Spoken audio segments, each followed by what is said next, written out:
সুপ্রিয় শিক্ষার্থীবৃন্দরা, আশা করি সবাই ভালো আছো। আজকে আমরা এসএসসি 2021-এর পদার্থবিজ্ঞান প্রথম সপ্তাহের অ্যাসাইনমেন্ট দেখতে যাচ্ছি। প্রথম সপ্তাহের অ্যাসাইনমেন্ট অধ্যায় 1-এর। তো এই অ্যাসাইনমেন্টটা লেখার সময় আমরা কিছু নিয়ম অনুসরণ করব। আমাদের মাধ্যমিক ও উচ্চ মাধ্যমিক শিক্ষা অধিদপ্তর বা বোর্ড থেকে একটা ফর্ম দিয়ে দিয়েছে। কাভার পেজ বলতে পারি এটাকে আমরা। আমাদের অ্যাসাইনমেন্টের একদম প্রথম পৃষ্ঠায় আমরা এই পেজটাকে কাভার পেজ হিসাবে অ্যাড করব। একটু খেয়াল করি এই পেজে আমাদের কী কী লিখতে হবে। আমরা এই পেজটাই, এই যে নমুনা কপি, এখানে দেখো তোমরা এই ফাইলটা পিডিএফ ফাইল হিসাবে ডাউনলোড করে নিতে পারো। বোর্ডের যে ইনস্ট্রাকশনটা, এই ইনস্ট্রাকশন ফাইলটা পিডিএফ ফাইল হিসাবে ডাউনলোড করে নিতে পারো।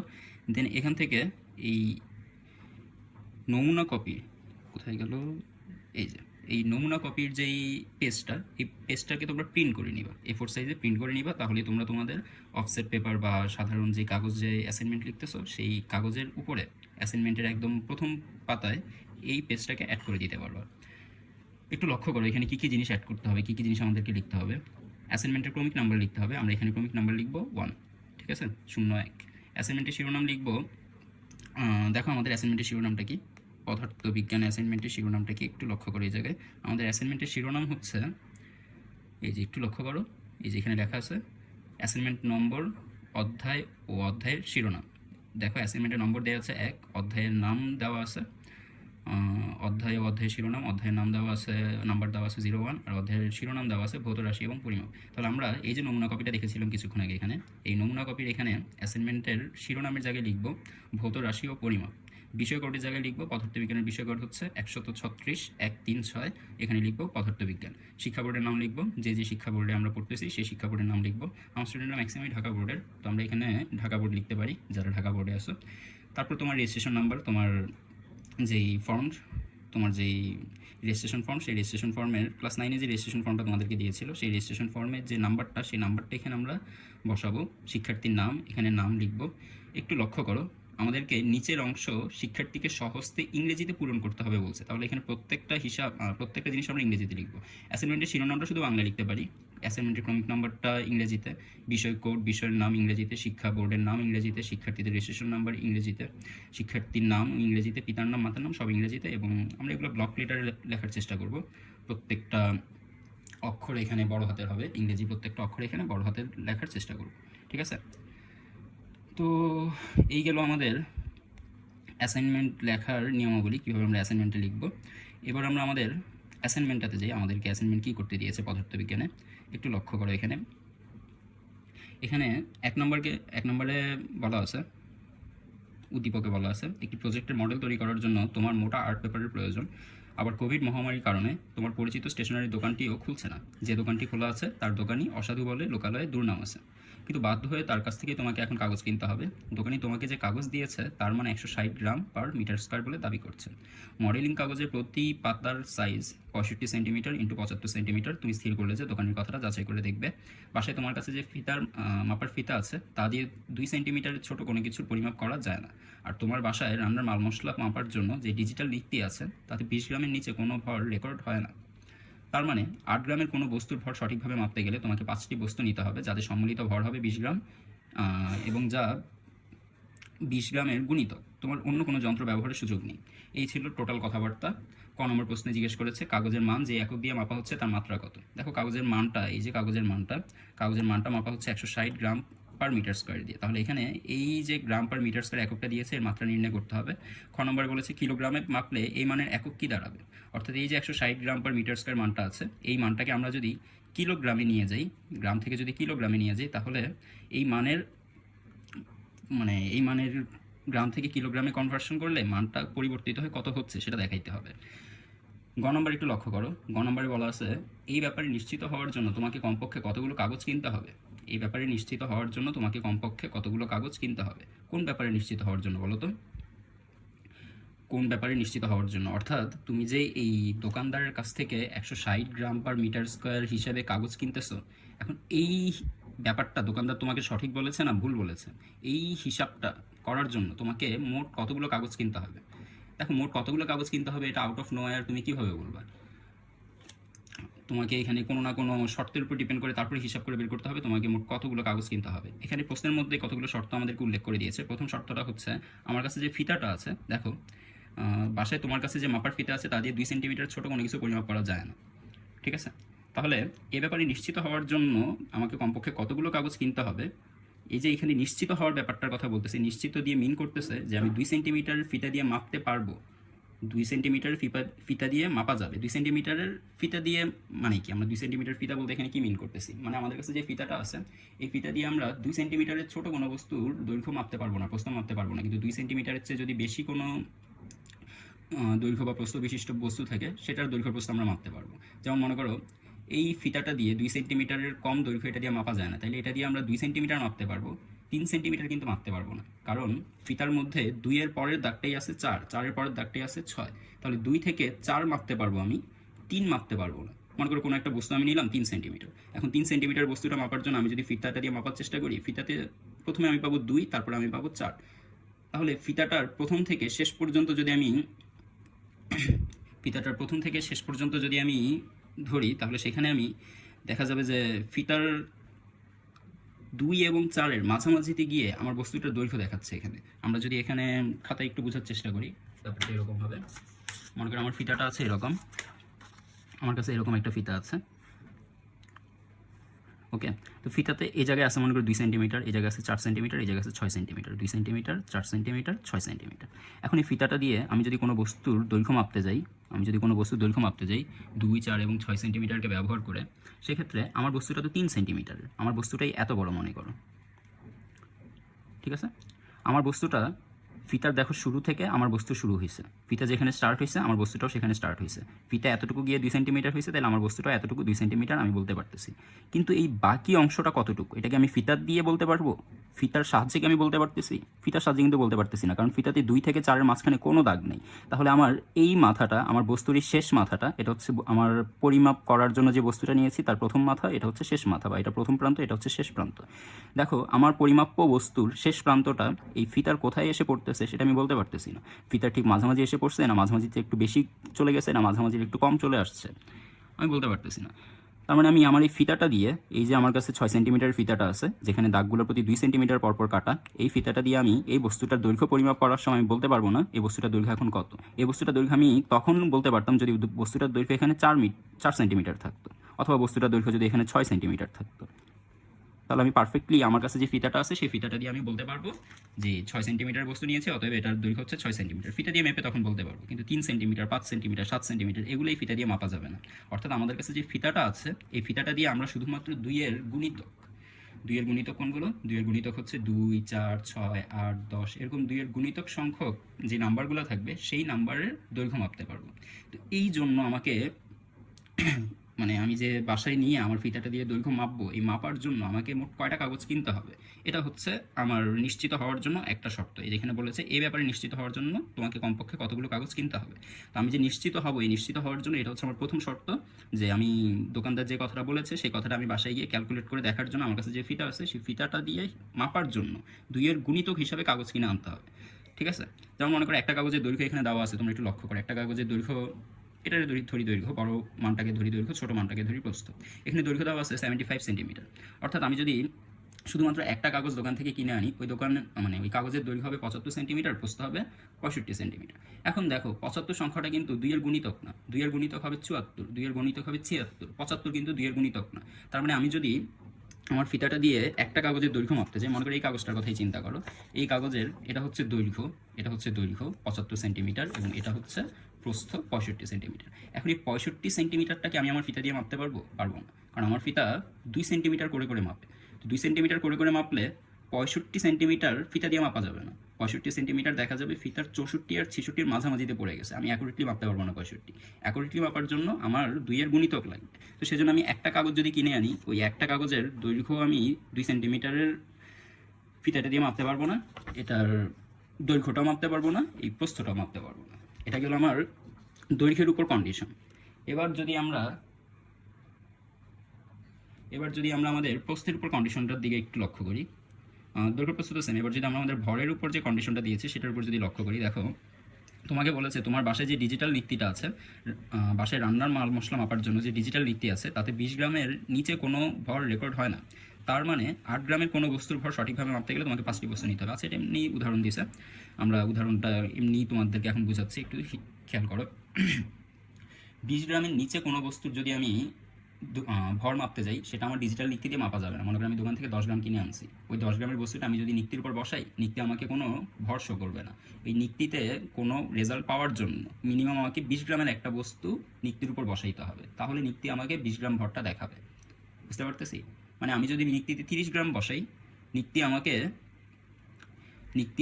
20 গ্রামই দেখাবে। 30 গ্রাম যে হয়েছে আমার বস্তুটা, মনে করি এটা হচ্ছে নিক্তি। ওকে, এই নিক্তির উপর মনে করো আমি 20 গ্রামের একটা বস্তুকে এমনি বসাইলাম। তো 20 গ্রামের এই বস্তুটাকে বসাইলে আমার এই নিক্তিটা, এর ভর যদি 20 গ্রাম হয়, নিক্তিটা 20 গ্রাম দেখাইতে পারবে। কিন্তু আমি আরেকটা বস্তু আনলাম, আরও একটা ভারী বস্তু আনলাম, মনে করি ভারী বস্তুটা এনে যখন এখানে রাখলাম, তখন ওই বস্তুটার ভর যদি 30 গ্রাম হয়, তখন আমার নিক্তি সে 20 গ্রাম মাপতে পারে, 20-এর পর আরও 20 অ্যাড করে সে 40 মাপতে পারে, 40-এর পর আরও 20 অ্যাড করে সে 60 মাপতে পারে, কিন্তু 20-এর পর নিজে থেকে 10 অ্যাড করে সে 30 মাপতে পারে না। এই জন্য এই বস্তুটার ভর যদি 30 গ্রাম হয়, আমার নিক্তি সেটা দেখাইতে পারবে না। তাহলে আমার নিক্তি দিয়ে যদি ভর পরিমাপ করতে হয়, সেক্ষেত্রে এমন মানে কাগজগুলোকে এমনভাবে হিসাব করে আনতে হবে যাতে নিক্তির উপর বসাইলে নিক্তি কাগজের যত ভর এক্স্যাক্টলি ততই দেখাইতে পারে। অর্থাৎ মনে করো আমি দোকান থেকে কাগজ কিনে আনলাম 50 গ্রাম, আমার নিক্তি তো 40 গ্রাম এবং 60 গ্রাম দেখাইতে পারবে, 50 গ্রাম দেখাইতে পারবে।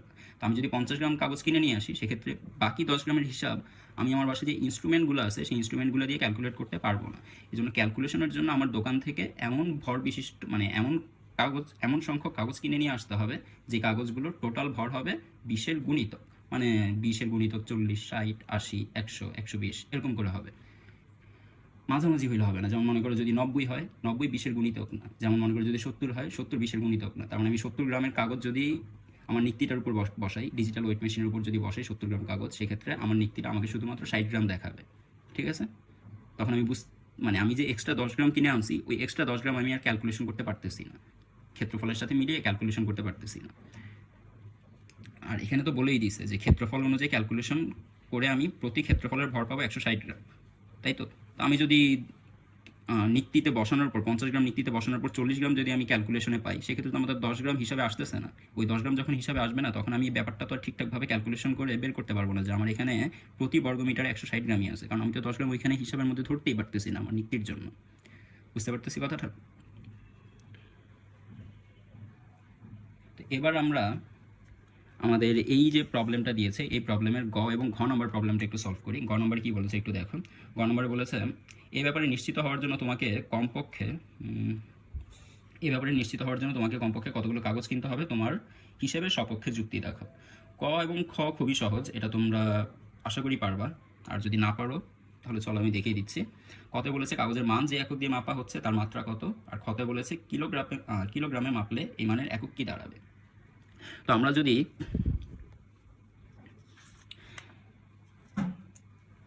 যদি ক নাম্বারটা করতে যাই, তাহলে আমরা এইভাবে লিখতে পারি, কাগজের মান যে একক দিয়ে মাপা হচ্ছে। আমরা এখানে দেখতে পাচ্ছি কাগজের মান। আচ্ছা, কাগজের এইটা কিসের মান বলতে পারো? এটা আমরা বলতে পারি কাগজের প্রতি একক ক্ষেত্রফলের ভর, প্রতি একক ক্ষেত্রফলের ভরের মান, প্রতি একক ক্ষেত্রফলের এককটা কি এখানে? একক মানে এখানে 1 বুঝিয়েছে, তো 1-এর ইউনিটটা কি? 1-এর ইউনিটটা এখানে আছে মিটার, বর্গ মিটার। এই যে কোথায় 1-এর ইউনিটটা আছে এখানে, 1-এর ইউনিটটা আছে এখানে বর্গ মিটার, 160 গ্রাম আর বর্গ মিটার। তাহলে যদি কাগজের প্রতি একক বর্গ মিটারের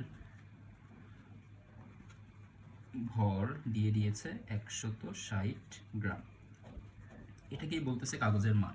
ঠিক আছে?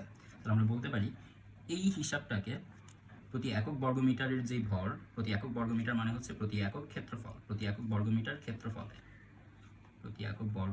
ক্ষেত্রফলে ভর হচ্ছে 160 গ্রাম।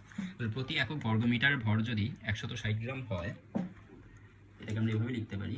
সুতরাং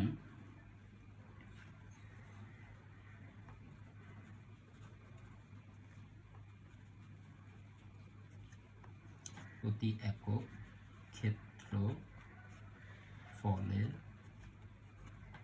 ভর বিটা সমান 160 গ্রাম পার মিটার স্কোয়ার, গ্রাম পার মিটার স্কোয়ার। ওকে, তো আমরা এখানে একক কি দেখতে পাচ্ছি? এখানে একক দেখতে পাচ্ছি গ্রাম ডিভাইডেড বাই বর্গমিটার। তাহলে এখানে একক হচ্ছে, এখানে একক পাওয়া গেছে গ্রাম বাই মিটার স্কোয়ার। আচ্ছা, গ্রাম এটা কিসের একক? গ্রাম হচ্ছে ভরের একক, ভরের একক। কোন পদ্ধতির এটা ভরের একক? এটা হচ্ছে গ্রাম সেন্টিমিটার গ্রাম সেকেন্ড, সেন্টিমিটার গ্রাম সেকেন্ড অর্থাৎ সিজিএস পদ্ধতির একক এটা। দেন নিচে আছে মিটার স্কোয়ার। মিটার স্কোয়ার কিসের একক? মিটার স্কোয়ার হচ্ছে দূরত্ব, দৈর্ঘ্য বা সরণের একক। আমরা এটারে আপাতত এই অঙ্কের সাথে যেহেতু দৈর্ঘ্য রিলেটেড, তাহলে এটাকে দৈর্ঘ্যের একক বলতে পারি, দৈর্ঘ্যের একক। আচ্ছা, এখানে দৈর্ঘ্যের এককটা কোন ইউনিটে দেওয়া আছে? এটা দেওয়া আছে এসআই ইউনিট বা এমকেএস পদ্ধতিতে, মিটার কেলভিন সেকেন্ড পদ্ধতিতে। ঠিক আছে, তো এবার আমাদেরকে এককগুলো থেকে মাত্রা নির্ণয় করতে বলেছে। তাহলে মাত্রা সমান সমান কি আসবে? মাত্রা সমান সমান আসবে, এখানে আছে গ্রাম অর্থাৎ ভরের একক, তাহলে মাত্রার জন্য উপরে আসবে ভরের মাত্রা, উপরে আসবে ভরের মাত্রা। নিচে কি আসবে? নিচে আছে দৈর্ঘ্যের একক, তাহলে নিচে আসবে দৈর্ঘ্যের মাত্রা। তাহলে এখানে ভরের মাত্রার জন্য আমরা ইউজ করতে পারি এম, আমরা জানি ভরের মাত্রা হচ্ছে এম। দৈর্ঘ্যের মাত্রা আমরা জানি এল, তাহলে দৈর্ঘ্যের মাত্রার জন্য এল। ঠিক আছে, আচ্ছা এখানে একটু খেয়াল করো, দৈর্ঘ্যের এককের উপর এখানে একটা বর্গ আছে, তাহলে আমরা এইভাবেও লিখতে পারি দৈর্ঘ্যের একক তার উপর বর্গ, দৈর্ঘ্যের এককের দৈর্ঘ্যের মাত্রার উপর বর্গ, দৈর্ঘ্যের মাত্রার উপর বর্গ। তাহলে আমাদের এখানে মাত্রা চলে এসেছে M L inverse 2, M L inverse 2। তাহলে আমরা এইভাবে লিখতে পারি বিটা, বিটাকে একটা থার্ড ব্র্যাকেট দিয়ে ক্লোজ করে আমরা এখানে লিখলাম এম এল ইনভার্স 2। এই হচ্ছে আমাদের মাত্রা। আশা করি আমরা ক্লিয়ার। এরপরে খ নম্বরে আমাদেরকে জিজ্ঞেস করেছে যে এ ব্যাপারে নিশ্চিত হওয়ার জন্য, এই যে লক্ষ্য করো, কিলোগ্রামে মাপলে এই মানের একক কি দাঁড়াবে? কিলোগ্রামে মাপলে এই মানের একক কি দাঁড়াবে? তো খ নম্বরে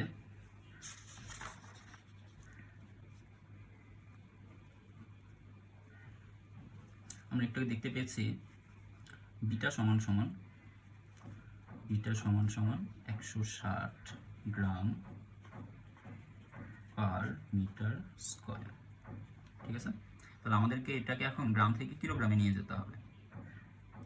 প্রতি একক বর্গমিটার, প্রতি 1 বর্গমিটার ক্ষেত্রফলে কাগজের ভর হচ্ছে 160 গ্রাম। তাহলে এখন আমরা এইখানে 160 গ্রামের পরিবর্তে বলতে চাচ্ছি প্রতি 1 বর্গমিটারে কত কেজি করে কাগজ আছে। তো কেজিতে নিয়ে যাওয়ার জন্য কি করতে হবে? এখানে গ্রাম ইউনিটটাকে কেজিতে নেওয়ার জন্য 160কে আমরা 1000 দিয়ে ভাগ দিয়ে দিব।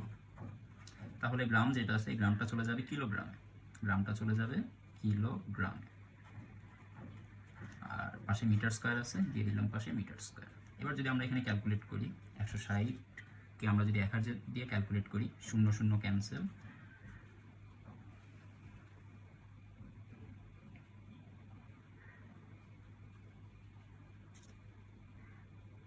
0 0 ক্যান্সেল, তাহলে 16কে 100 দিয়ে ভাগ করলে আমরা পাবো 0.16 কিলোগ্রাম পার মিটার স্কোয়ার। ঠিক আছে, এটাই হচ্ছে আমাদের ক্ষয়ের অ্যান্সার। কয়ের চেয়ে ক্ষয়ের আয়তনটা একটু কম হয়েছে, কত একটু জায়গা লেগেছে বেশি, কত একটু জায়গা লেগেছে কম, এটা নিয়ে তোমাদের টেনশন করার কিছু নাই। এখানে বড় ছোট করে লেখাটা বিষয় না, বিষয়টা হচ্ছে উত্তরটা সঠিকভাবে বের করা। আমরা এখানে ক্ষতে পেলাম, তাহলে গ্রাম থেকে কিলোগ্রামে কনভার্ট করলে পাওয়া যাচ্ছে 0.16 কিলোগ্রাম পার মিটার স্কোয়ার। এখানে আমি এককটা বাংলায় লিখেছি, তোমরা চাইলে এককটাকে ইংরেজিতে লিখতে পারো। আমি প্রশ্ন ফলো করার চেষ্টা করেছি, প্রশ্নের সবগুলো মান বাংলায় দিয়েছে, সবগুলো সংখ্যাও বাংলায় লেখা আছে, সবগুলো এককও বাংলায় লেখা আছে, এই জন্য আমি এখানে বাংলাটাই ফলো করতেছি। তোমরা চাইলে ইংরেজিতেও লিখতে পারো, আশা করি সমস্যা হবে না। আর যদি সমস্যার কথা খুব বেশি যদি মাথার মধ্যে ঘুরপাক খায় যে সমস্যা যদি হয় তখন কী হবে, সেক্ষেত্রে বাংলাটাই ফলো করতে পারো।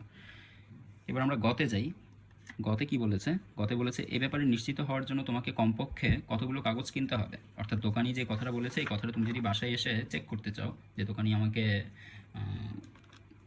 160 গ্রাম/মিটার স্কয়ার বলে যে কাগজটা আমার কাছে বিক্রি করেছে সেটা আসলে 160 গ্রাম/মিটার স্কয়ার কি না, এটা আমি এখন পরীক্ষা করে দেখতে চাই। এখন আমি যদি পরীক্ষা করে দেখতে চাই তাহলে আমি এখন বাসায় কয়টা কাগজ নিয়ে গেলে আমি বাসায় গিয়ে পরীক্ষা করে দেখতে পারবো? আমি কি একটা কাগজ নিয়ে গেলে এটা পরীক্ষা করে দেখতে পারবো দোকানের কথা সঠিক নাকি ভুল, নাকি 2টা কাগজ নিয়ে যেতে হবে, নাকি 10টা কাগজ নিয়ে যেতে হবে, নাকি 20টা কাগজ নিয়ে যেতে হবে? এই ব্যাপারটা এবার চলো আমরা ক্যালকুলেশন করে দেখার চেষ্টা করি।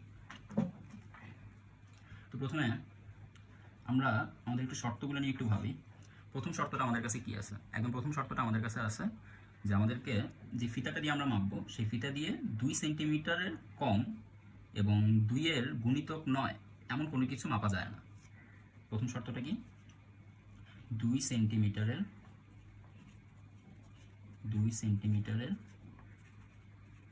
কম কোনো কিছু মাপা যায় না।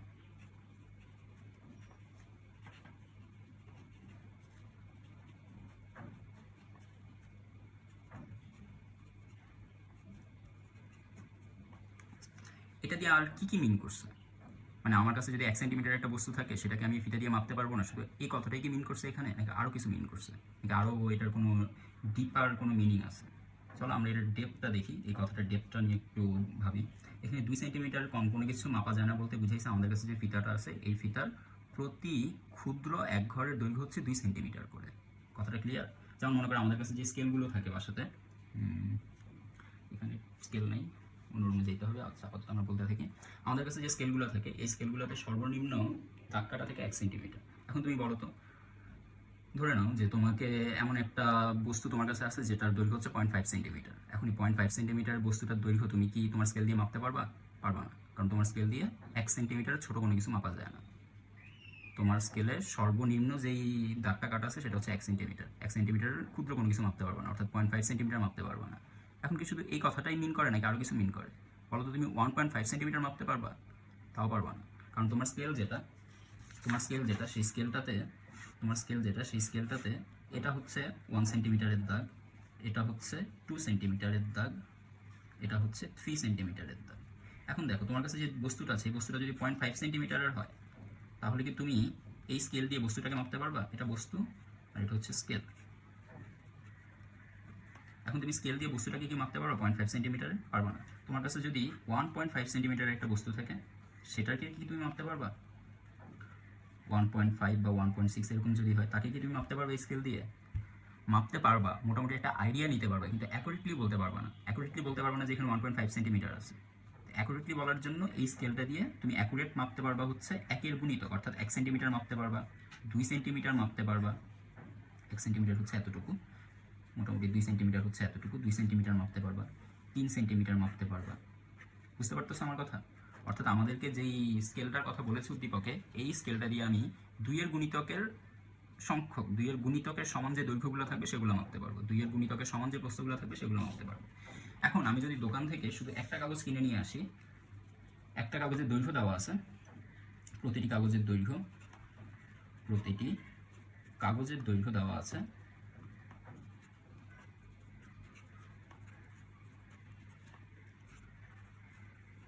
প্রতিটি কাগজের দৈর্ঘ্য 75 সেন্টিমিটার। প্রতিটি কাগজের প্রস্থ দেওয়া আছে 65 সেন্টিমিটার।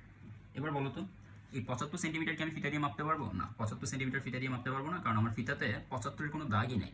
74-এর একটা দাগ আছে, 76-এর একটা দাগ আছে। তাহলে আমার স্কেল দিয়ে যখন আমি কাগজটা মাপতে যাব, 75 যেই মানে আমার যে কাগজটা, এই কাগজটা স্কেলের কোনো দাগে গিয়ে পড়বে না, স্কেলে দাগ নেই এরকম একটা অঞ্চলে গিয়ে পড়বে। তখন আমি অ্যাকুরেটলি বলতে পারবো না যে আমার কাগজটা কত সেন্টিমিটার। এই জন্য আমি একটা কাগজ নিয়ে আসলে দৈর্ঘ্যটাও অ্যাকুরেটলি মাপতে পারবো না, প্রস্থটাও অ্যাকুরেটলি মাপতে পারবো না। আমি যদি 2টা কাগজ কিনে নিয়ে আসি তাহলে কি হয়? মনে করি আমি 2টা কাগজ কিনে নিয়ে আসবো। আমি যদি 2টা কাগজ কিনে নিয়ে আসি, মনে করি 2টা কাগজ এরকম পাশাপাশি বসাবো আমি। ওকে, মনে করি 2টা কাগজকে এরকম পাশাপাশি আমি বসাবো। এই হচ্ছে মনে করো 75 সেন্টিমিটার, এই হচ্ছে 75 সেন্টিমিটার, এটা ধরো 65 সেন্টিমিটার, এটাও ধরো 65 সেন্টিমিটার। তুমি এটাকে 75 ধরতে পারতো, কোনো সমস্যা নেই। জাস্ট বুঝো, এখানে বুঝতে গেলে মানে বোঝার জন্য এখানে 75 নাকি 65 সেটা ম্যাটার করে না আসলে, তুমি আপাতত বুঝো। তুমি যদি 2টা কাগজ কিনে নিয়ে আসো তাহলে 2টা কাগজকে এরকম প্রস্থের সমান্তরালভাবে যদি রাখি, এটা একটা প্রস্থ, এটা একটা প্রস্থ, দেখো এটা হচ্ছে একটা কাগজ, এটা হচ্ছে আরেকটা কাগজ। তো আমি এই কাগজের যে প্রস্থ, এই প্রস্থের সাথে অন্য কাগজের প্রস্থটাকে সমান্তরালভাবে রাখলাম। অর্থাৎ আমি যদি প্রস্থের সমান্তরালে দুইটা কাগজকে রাখি, তখন আমার এই পয়েন্ট থেকে এই পয়েন্ট পর্যন্ত টোটাল দৈর্ঘ্য হয়ে যাচ্ছে 150 সেন্টিমিটার। আর এখানে এই পয়েন্ট থেকে এই পয়েন্ট পর্যন্ত প্রস্থ থাকতেছে 65 সেন্টিমিটার। এখন আমি যদি দোকান থেকে দুইটা কাগজ কিনে নিয়ে আসি, বলো তো এই দুইটা কাগজ কিনে নিয়ে আসলে আমি কি আমার ফিতা দিয়ে দৈর্ঘ্য প্রস্থ দুইটাই অ্যাকুরেটলি মাপতে পারবো? আমি অ্যাকুরেটলি শুধু দৈর্ঘ্যটা মাপতে পারবো, এটা অ্যাকুরেটলি মাপা যাবে। এটা কি অ্যাকুরেটলি মাপা যাবে? এই পোর্শনটা কি ফিতা দিয়ে মাপা যাবে? ফিতাতে তো 65 কোনো দাগ নেই, 64 আর 66 মাঝখানে গিয়ে পড়ে থাকবে এই প্রস্থটা। তখন আমি অ্যাকুরেটলি বলতে পারবো না প্রস্থ কত। তো দোকানির কথাটা সঠিক না ভুল সেটাও আমি অ্যাকুরেটলি যাচাই করতে পারবো না। ওকে, তো অ্যাকুরেটলি যাচাই করার জন্য দুইটা কাগজ কিনে আনলে হবে না। আবার দুইটা কাগজ কিনে আমি এভাবে হিসাব করতে পারি। আচ্ছা, ওইটাতে পড়ে যাচ্ছি, পরে দেখাচ্ছি যে কিভাবে দুইটা কাগজ দিয়ে হতে পারে, দেখাচ্ছি। মনে করো দুইটা কাগজকে আমি এভাবেই রাখলাম, একটু আগে আমি প্রস্থের সমান্তরালে রেখেছিলাম। এবার যদি আমি প্রস্থের সমান্তরালে না রেখে যদি দৈর্ঘ্যের সমান্তরালে রাখি, অর্থাৎ এটা মনে করো 75 সেন্টিমিটার,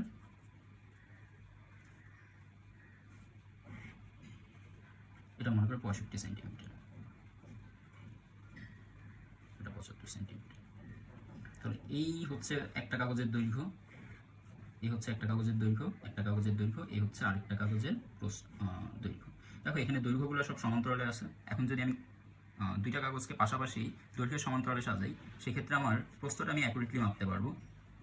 মানে দুইটা কাগজকে একবার দৈর্ঘ্যের সমান্তরালে সাজাইলে, একবার দৈর্ঘ্যের সমান্তরালে সাজাইলে প্রস্থটা অ্যাকুরেটলি মাপা যাচ্ছে, আরেকবার যদি আমি প্রস্থের সমান্তরালে সাজাই তাহলে দৈর্ঘ্যটা অ্যাকুরেটলি মাপা যাচ্ছে। কিন্তু আমি কি অ্যাট এ টাইম দৈর্ঘ্য প্রস্থ দুইটাকে অ্যাকুরেটলি মাপতে পারতেছি? মানে কাগজটাকে একভাবে রেখে, শুধু এভাবে রেখে কি আমি দৈর্ঘ্যটাও অ্যাকুরেটলি এবং প্রস্থটা অ্যাকুরেটলি মাপতে পারতেছি? না, আমি দৈর্ঘ্যটা অ্যাকুরেটলি মাপতে পারতেছি, প্রস্থটা অ্যাকুরেটলি মাপতে পারতেছি না। আবার যদি আমি এভাবে দৈর্ঘ্যের সমান্তরালে সাজাই, এটাকে আমরা বলবো প্রস্থের সমান্তরালে,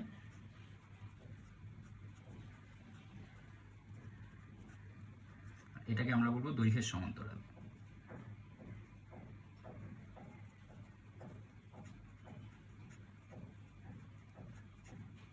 তাহলে বলো তো প্রস্থের সমান্তরালে সাজাইলে কি অ্যাকুরেটলি বলা যেতেছে দৈর্ঘ্য কত প্রস্থ কত? না, প্রস্থের সমান্তরালে সাজাইলে অ্যাকুরেটলি শুধু দৈর্ঘ্য কত সেটা বলা যাচ্ছে, প্রস্থ কত সেটা বলা যাচ্ছে না। আবার দৈর্ঘ্যের সমান্তরালে সাজালে অ্যাকুরেটলি শুধু প্রস্থটা বলা যাচ্ছে, দৈর্ঘ্যটা কত সেটা বলা যাচ্ছে। এবার যদি আমি দুইটা কাগজ না কিনে এনে যদি চারটা কাগজ কিনে আনতাম, আমি যদি পাশাপাশি চারটা কাগজ কিনে এনে এভাবে সাজাইতাম, একটা আয়তক্ষেত্রের মতো করে যদি সাজাইতাম, তখন চিন্তা করো তো কী হইতো। তখন এখানে থাকতো 75 সেন্টিমিটার, এখানেও মনে করো 75 সেন্টিমিটার, এখানে মনে করো 65, এটা আরেকটা কাগজ, এটা আরেকটা কাগজের প্রস্থ 65 সেন্টিমিটার। এবার যদি আমি চারটা কাগজ কিনে নিয়ে আসি, এবার দেখো তো কী হচ্ছে। যখন আমি চারটা কাগজ কিনে নিয়ে আসবো, তখন চারটা কাগজের এই পয়েন্ট থেকে এই পয়েন্ট পর্যন্ত যে প্রস্থ, সেই প্রস্থ হয়ে যাবে টোটাল 130 সেন্টিমিটার। এখানে টোটাল প্রস্থ হয়ে যাবে 130 সেন্টিমিটার। এবং এই পয়েন্ট থেকে এই পয়েন্ট পর্যন্ত যে প্রস্থ দৈর্ঘ্য, সেই দৈর্ঘ্য হয়ে যাবে টোটাল 150 সেন্টিমিটার। এই 150 সেন্টিমিটার যে সংখ্যাটা, এটাও 2 এর গুণিতক। 130 সেন্টিমিটার যে সংখ্যাটা, এটাও 2 এর গুণিতক। অর্থাৎ এখানে দৈর্ঘ্যটাকেও প্রস্থটাকেও আমি 2 দিয়ে ভাগ করতে পারবো, অর্থাৎ 2 সেন্টিমিটার ফিতা দিয়ে এই প্রস্থটাকে পুরাটাকে মাপতে পারবো। এই দৈর্ঘ্যটা পুরাটা 150 সেন্টিমিটার, এটাকেও আমরা ফিতা দিয়ে মাপতে পারবো। বুঝতে পারতেছি? 130 সেন্টিমিটার, এখন ফিতার মধ্যে 130 সেন্টিমিটারের দাগও আছে, 150 সেন্টিমিটারের দাগও আছে। ফিতাটা কত বড়, এটার লেংথ কোথায় গিয়ে শেষ হয়েছে এটা কিন্তু বলা নেই। ফিতাটা আমার কাছে 100 সেন্টিমিটার ফিতা না 200 সেন্টিমিটার ফিতা বলা নেই। এই জন্য আমরা ধরে নিতে পারি যতটুকু আমার দরকার ততটুকু এই ফিতাতে আছে। আমার যদি 1000 সেন্টিমিটার মাপার দরকার হয়, ফিতাতে 1000 সেন্টিমিটার আছে। আমার যদি 2000 সেন্টিমিটার মাপার দরকার হয়, ফিতাতে 2000 সেন্টিমিটার আছে। আমরা ধরে নিতে পারি, কারণ ফিতার কোনো এন্ডিং পয়েন্ট দেওয়া নেই, ফিতার কোনো লিমিট দেওয়া নেই। তাহলে আমাকে অ্যাটলিস্ট কয়টা কাগজ কিনতে হবে? চারটা কাগজ কিনতে হবে। ঠিক আছে, চারটা কাগজ কিনলে আমি একবারেই অ্যাকুরেটলি তার দৈর্ঘ্য প্রস্থ মাপতে পারবো। কিন্তু যদি দুইটা করে কাগজ কিনে আনি, তাহলে আমি একবারে অ্যাকুরেটলি তার দৈর্ঘ্য প্রস্থ মাপতে পারবো না। ক্লিয়ার? বুঝতে পারছি? তাহলে এবার আমরা চারটা কাগজের দৈর্ঘ্য জেনে গেলাম, চারটা কাগজের প্রস্থ জেনে গেলাম। তাহলে এখন বলো তো চারটা কাগজের ক্ষেত্রফল কত হবে? চলো চারটা কাগজের ক্ষেত্রফল বের করে ফেলি। প্রতিটি কাগজের দৈর্ঘ্য পেয়েছি, প্রতিটি কাগজের প্রস্থ পেয়েছি। এবার চারটি কাগজকে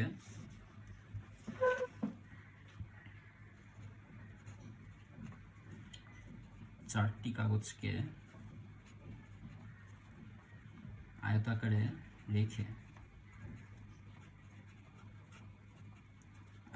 রেখে সাজালে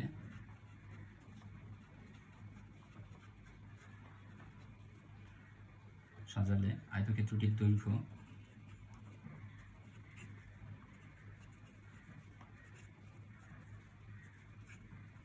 আমরা এই যে এই আয়তক্ষেত্রটার কথা বলতেছি, বুঝতেছো তোমরা? আমরা এই যে এই আয়তক্ষেত্রটার কথা বলতেছি। এখানে প্রস্থ আছে 65, দৈর্ঘ্য আছে প্রস্থ আছে 130 সেন্টিমিটার, দৈর্ঘ্য আছে 150 সেন্টিমিটার। ওকে, তো আয়তক্ষেত্রটির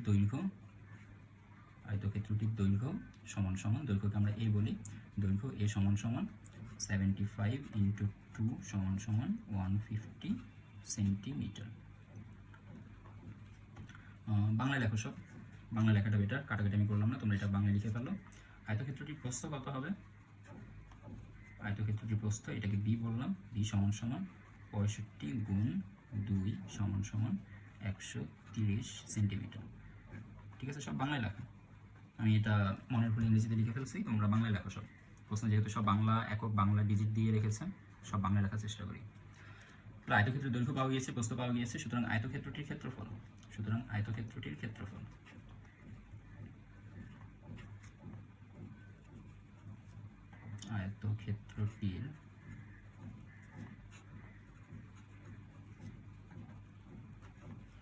ক্ষেত্রফল এ বি সমান সমান 150 সেন্টিমিটার গুণ 130 সেন্টিমিটার। তোমরা এক লাইনে রাখার চেষ্টা করো, আমার লাইনটা বড় হয়ে গিয়েছে তাই লাইন ভেঙে গিয়েছে, এখানে তোমরা এক লাইনে রাখার চেষ্টা করো। তো এখানে তাহলে আমাদের ক্ষেত্রফল কত আসতেছে? এবার চলো ক্ষেত্রফলটা চেক করে ফেলি। 150 ইন্টু 130,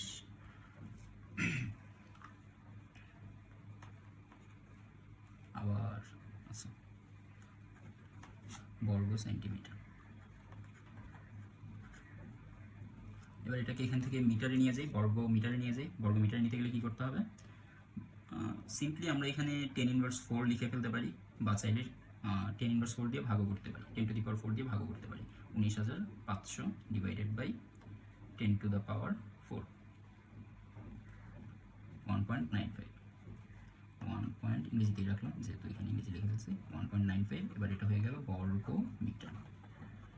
ঠিক আছে, চাইলে এখানে দেখাইতে পারো বর্গ সেন্টিমিটার থেকে কীভাবে বর্গ মিটার আসছে দেখাইতে পারো। সেজন্য তোমাকে 19,500কে 10,000 দিয়ে ভাগ করতে হবে। 10,000 মানে একের পিছনে 4টা শূন্য, অর্থাৎ 10^4।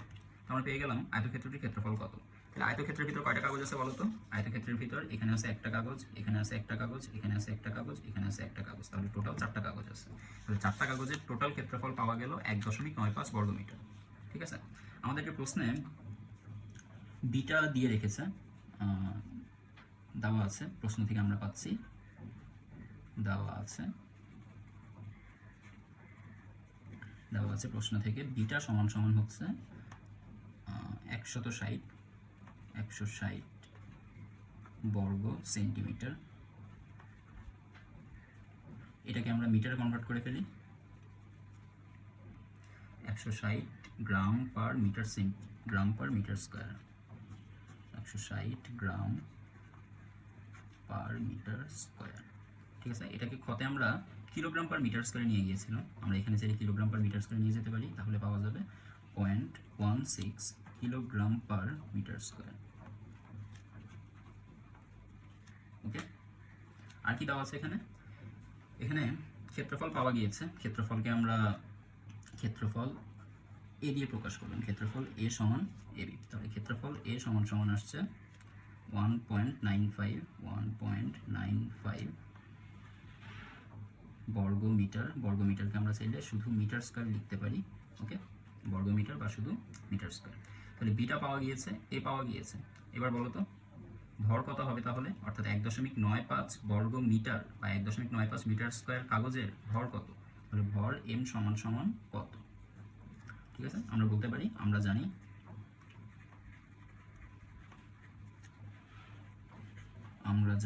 বিটা সমান সমান হচ্ছে m ডিভাইডেড বাই a। ঠিক আছে, এখন দেখো এখানে আমরা বিটাও জানি, এও জানি, তাহলে আমাদের ভর কত হবে? 4টা কাগজের ভর কত? m সমান সমান আসছে বিটার ভ্যালু 0.16, একক সহ লিখবা, একক সহ লিখলে ফুল মার্ক পাওয়া যাবে, kilogram per metre square into দেখো এম এর মান বের করতে গেলে বিটার সাথে এ এসে গুণ হয়ে যাবে, তাহলে আমরা প্রথমে বিটার মান বসাইছি, এবার গুণ দিয়ে এর মান বসাবো। এর ভ্যালু হচ্ছে 1.95 মিটার স্কোয়ার। ওকে, চলো ক্যালকুলেট করি। 0.16 ইন্টু 1.95, তাহলে আসছে 0.312 কিলোগ্রাম। বুঝতে পারছি? তাহলে এখানে আমরা লিখি এবার বা এম সমান সমান 0.312 কিলোগ্রাম। ঠিক আছে, এখানে মিটার স্কোয়ার আর পার মিটার স্কোয়ার কাটাকাটি চলে যাবে, ইউনিট হিসাবে বাকি থাকবে বা বেঁচে থাকবে শুধু কিলোগ্রাম। তাহলে আমরা এম সমান সমান 312 কিলোগ্রাম পেয়েছি। এর অর্থ কি? এর অর্থ হচ্ছে আমাদের কাছে এই যে এখানে 4টা কাগজ আছে, 1 2 3 4, এই 4টা কাগজের ক্ষেত্রফল হচ্ছিল টোটাল 1.95 মিটার স্কোয়ার, আর এই 4টা কাগজের ভর টোটাল পাওয়া গিয়েছে 0.312 গ্রাম। ঠিক আছে, এবার বলো তো, তুমি যদি দোকান থেকে শুধু 4টা কাগজ কিনে নিয়ে আসো, একটু আগে আমরা বুঝলাম যে দৈর্ঘ্য এবং প্রস্থ মাপার জন্য যে ফিতাটা আমাদের কাছে রয়েছে, সেই ফিতা দিয়ে অ্যাকুরেটলি মাপার জন্য আমাদেরকে এরকম 4টা কাগজ কিনে আনতে হবে, যাতে আমরা এরকম একটা আয়তক্ষেত্র বানাইতে পারি। এবং আয়তক্ষেত্র হলে প্রস্থ হবে 130, যেটা 2 সেন্টিমিটার। আমাদের কাছে যে ফিতাটা আছে, সেই ফিতাটা দিয়ে এই 130কে মাপা যাবে, কারণ ফিতাটায় 2 এর গুণিতক হিসাবে দৈর্ঘ্য মাপা যায় বা প্রস্থ মাপা যায়। তো সেই হিসাবে 130 আমরা ফিতা দিয়ে মাপতে পারবো, 150ও ফিতা দিয়ে মাপতে পারবো। কিন্তু এখন যে ভরটা এসেছে, 312 গ্রাম যে ভরটা এসেছে, এই ভরটাকে কি আমরা আমাদের নিক্তি দিয়ে মাপতে পারবো কিনা? অর্থাৎ শুধু 4টা কাগজ কিনে আনলেই আমি কি নিক্তি এবং ফিতা দুইটা দিয়ে অ্যাকুরেটলি পরিমাপ করতে পারবো কিনা? দেখো এখানে যে 3.312 কিলোগ্রাম এসেছে, এই 0.312 কিলোগ্রাম আমাদের নিক্তি দিয়ে মাপা যাবে কি যাবে না সেটা বোঝার জন্য আমরা একটু খেয়াল করি। এখানে 312 কিলোগ্রামকে আমরা 312 গ্রাম ধরতে পারি। কীভাবে? 312.312 কিলোগ্রাম থেকে গ্রামে যাওয়ার জন্য 1000 দিয়ে গুণ করলে আমরা পেয়ে যাচ্ছি 312 গ্রাম। তো এই 312 গ্রামের যেই কাগজটা আছে, এই কাগজটাকে কি আমরা 20 গ্রামের নিক্তি দিয়ে মাপতে পারবো কিনা? 20 গ্রামের নিক্তি দিয়ে মাপতে পারবো কি পারবো না সেটা বোঝার জন্য আমরা 312কে 20 দিয়ে ভাগ দিব। যদি কোনো পূর্ণ সংখ্যা আসে তাহলে আমরা বুঝবো যে 312 গ্রামকে 20 গ্রামের নিক্তি দিয়ে মাপা যাবে। আর যদি কোনো ভগ্নাংশ সংখ্যা এসে পড়ে তাহলে আমরা বুঝবো 312 গ্রামটাকে 20 গ্রামের নিক্তি দিয়ে মাপা যাবে না। দেখো কি আসছে, এখানে একটা ভগ্নাংশ সংখ্যা চলে এসেছে 15.16। তার মানে আমরা বুঝতে পারতেছি যে 312 গ্রাম কাগজকে 20 গ্রামের নিক্তি দিয়ে মাপা যাবে। তাহলে আমাদেরকে মিনিমাম কতগুলো কাগজ নিতে হবে? এমন সংখ্যক কাগজ নিতে হবে যেটা 20-এর গুণিতক। দেখো 312 কিলোগ্রাম, বা এটাকে যদি আমরা গ্রামে নিয়ে যাই, বা এম সমান সমান পাওয়া গেছে 0.312 ইন্টু 1000 গ্রাম, বা এম সমান সমান 312 গ্রাম। ওকে, তার মানে সুতরাং 4টি কাগজের ভর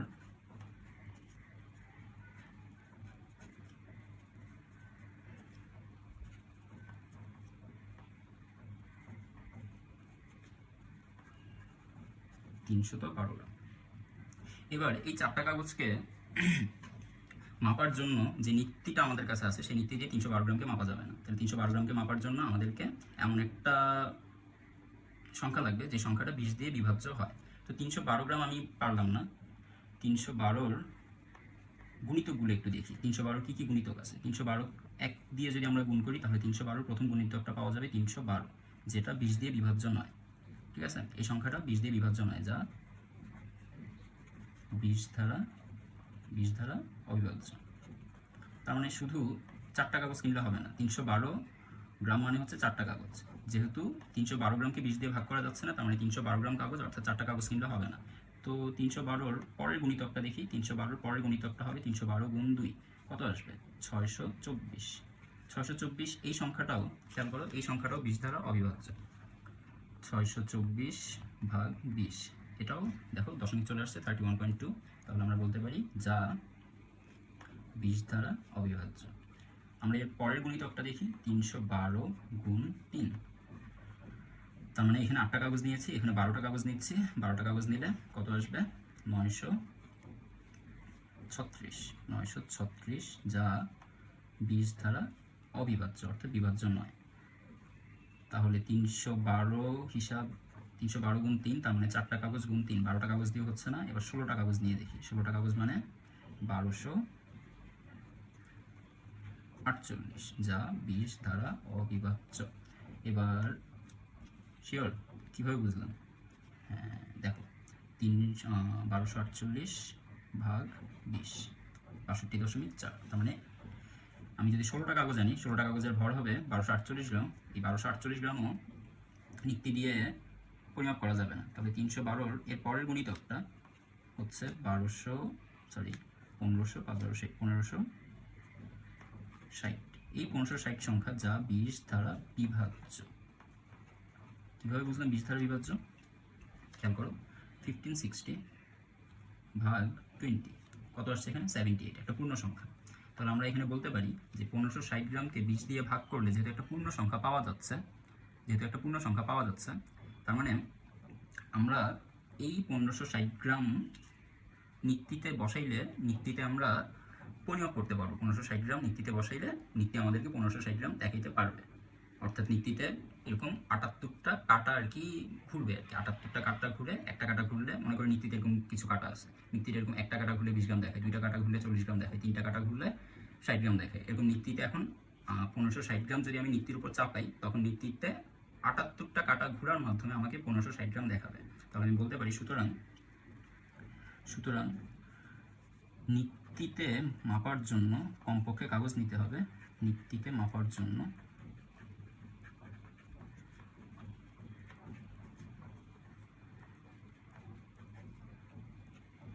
কমপক্ষে কাগজ কিনতে হবে।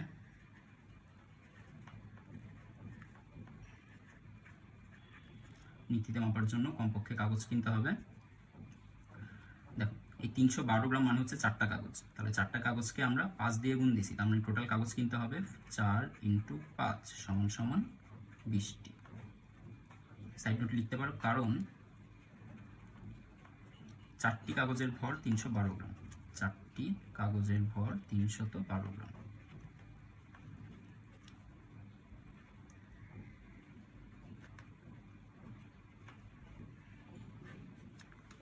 ওকে, তাহলে আমরা বুঝতে পারছি যে কমপক্ষে আমাদেরকে 20টা কাগজ কিনতে হবে। এখন তোমরা কোনো জায়গায় কোনো স্যার বা তোমাদের বাসার টিচার, তোমাদের কোচিংয়ের টিচার, ব্যাচের টিচার বা স্কুলের টিচার তোমাদেরকে হয়তো অন্য একটা অ্যান্সারও দিয়েছে যে নিক্তিতে মাপার জন্য নিক্তি এবং ফিতা এই দুইটা দিয়ে ঠিকঠাকভাবে পরিমাপ করার জন্য কমপক্ষে 10টি কাগজ কিনলেই হবে। তো সেটা কিভাবে সম্ভব? এটাও সম্ভব, 10টা কাগজ কিনলেও সম্ভব। দেখো আমাদের এখানে তুমি এখানে জাস্ট 4টা কাগজ কেন নিয়েছিলা? এখানে 1 2 3 4 4টা কাগজ কেন নিয়েছিলা? 4টা কাগজ এই জন্য নিয়েছিলা যাতে তোমার এই প্রস্থটাও তুমি 2 সেন্টিমিটার তোমার ফিতাটা দিয়ে মাপতে পারো, দৈর্ঘ্যটাও ফিতা দিয়ে মাপতে পারো। কারণ 4টা কাগজকে এভাবে নিলেই প্রস্থটা 130 সেন্টিমিটার আসে, দৈর্ঘ্যটা 150 সেন্টিমিটার আসে। 130ও 2 এর গুণিতক, 150ও 2 এর গুণিতক। এই জন্য 4টা কাগজকে এভাবে রাখলেই শুধুমাত্র তুমি দৈর্ঘ্য আর প্রস্থ একভাবে মানে একসাথে মেপে ফেলতে পারতেছো। এই জন্য তোমার 4টা কাগজ কিনে আনলে তোমার ফিতার কন্ডিশনটা ঠিকঠাক থাকতেছে। কিন্তু তুমি যদি 2টা কাগজ কিনে আনো, তাও কি তোমার ফিতার কন্ডিশনটা মানে ফিতা দিয়ে তুমি বাসায় গিয়ে মাপতে পারবো না? ব্যাপারটা কি এরকম না? তুমি যদি 2টা কাগজ কিনে নিয়ে যাও, তাও তো তুমি মাপতে পারবা। তুমি যদি 2টা কাগজ কিনে নিয়ে যাও, তখন তুমি এভাবে সাজায় একবার দৈর্ঘ্য মেপে নিবা।